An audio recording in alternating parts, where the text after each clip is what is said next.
Hi, ഇന്ന് നമ്മൾ ഇവിടെ ചേർത്തല സെൻറ്റ് മൈക്കിൾസ് കോളേജിലെ പൊലിമ കരപ്പുറം കാർഷിക മേള നടക്കുന്നുണ്ടായിരുന്നേ. അപ്പോൾ അത് കാണാൻ വേണ്ടിയിട്ട് പോയി. നല്ല ഭംഗിയുണ്ട്. നമുക്ക് എൻട്രൻസ് ഫീസൊന്നും ഇല്ല അതിനകത്ത്. ഇതിനു മുമ്പ് കഴിഞ്ഞ വർഷം ഇതുണ്ടായിരുന്നു, പക്ഷേ ആ വർഷം പോകാൻ പറ്റിയില്ല.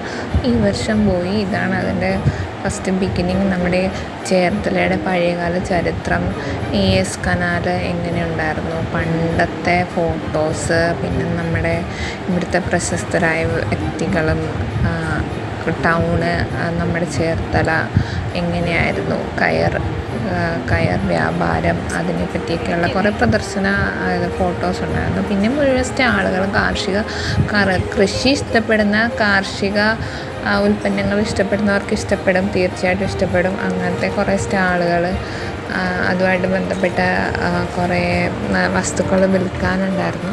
സാധാരണ സ്റ്റാളുകളിൽ കാണുന്ന പോലെ തന്നെ. നമ്മളിവിടുന്ന് കുറച്ച് പച്ചക്കറി തൈ വാങ്ങിച്ചു. പിന്നെ ഇതൊരു ഹണി കോള എന്ന് പറഞ്ഞിട്ടൊരു സംഭവമായിരുന്നു, പക്ഷേ നല്ല ടേസ്റ്റ് ഉണ്ടായിരുന്നു കേട്ടോ. അത് തേനിൽ നിന്ന് ഉണ്ടാക്കുന്നതാണ്, തേൻ, ജിഞ്ചർ, അങ്ങനെ കുറച്ച് ഇതാണ്. പിന്നെ ചേച്ചിമാരുടെ ഫുഡ് സ്റ്റാളും ഉണ്ട്.